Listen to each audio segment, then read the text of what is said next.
Hedge funds have often been thought of as so-called alternative investments. Alternative to what? Alternative to stocks, alternative to bonds, alternative to mutual funds. However, over the past several years, sophisticated investors have typically been realizing that hedge funds are actually producing better results with less volatility, especially over market cycles than so-called traditional investments. So what we've been seeing is that allocators, endowments, pensions, family offices, and fund of funds have been markedly increasing their allocations to hedge funds, which are producing better returns with less risk over market cycles. And the new normal is that hedge funds are becoming the new normal and less so-called alternatives. Many investors are increasing their allocation to hedge funds because of the better returns and the lower volatility.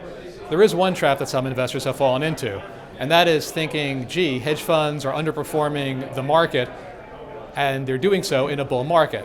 Now obviously, if you've got hedge funds with whatever strategy that are performing great returns over time with less volatility, they're not investing straight in the S&P. You can buy that in an index fund.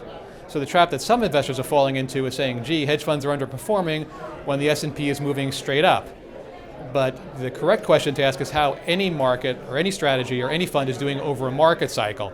And if the hedge funds are doing great singles and great doubles, don't expect home runs in a bull market from your shortstop.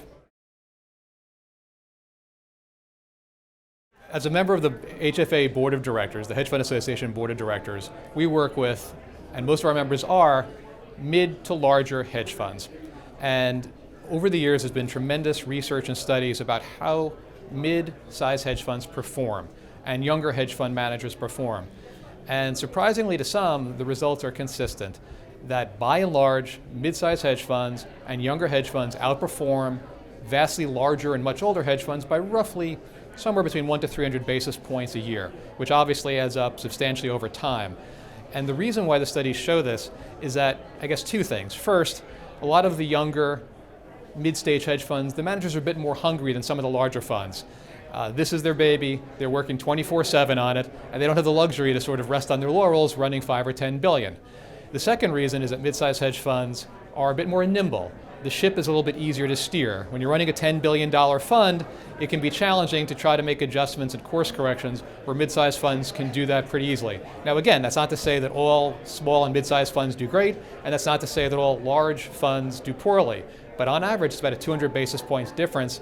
So sophisticated investors are now carefully looking at mid-sized managers and finding the good ones who can produce great returns and not just automatically ruling them out.